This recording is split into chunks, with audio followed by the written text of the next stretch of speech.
ಈಗ ನಾನು ನಿನಗೆ ಒಂದೊಂದು ಈ ಕಡೆ ತಿರುಗು, ನಾನು ಒಂದೊಂದೇ ಕೇಳ್ತೀನಿ. ನಿನ್ನ ಹೆಸರು ಏನು? ಕರೆಕ್ಟಾಗಿ ಹೇಳ್ಕಮ್ಮ, ಜಾಣಲ್ಲ. ನೀನು ಚುಳ್ಳೆ ಹೇಳ್ಬೇಡ, ನೀನು ನಿಜನೇ ಹೇಳು. ಪುಣ್ಯ ಎಸ್ ಡಿ.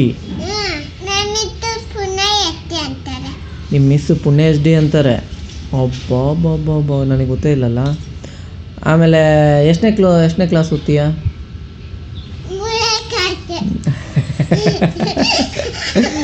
ಬಾಲ್ವಾಡಿಗೆ ಹೋಗೋದು ನೀನು ಅತ್ತಾನೆ. ಈ ಡ್ರೆಸ್ ಯಾರು ಮಾಡಿದ್ದು ನಿನಗೆ? ಅಮ್ಮ. ಸರಿ ಆಯಿತು. ನಿಮ್ಮೂರು ಯಾವುದು? ಬೆಂಗಳೂರು. ನಿಮ್ಮ ಮನೆ ಅಡ್ರೆಸ್ ಏನು?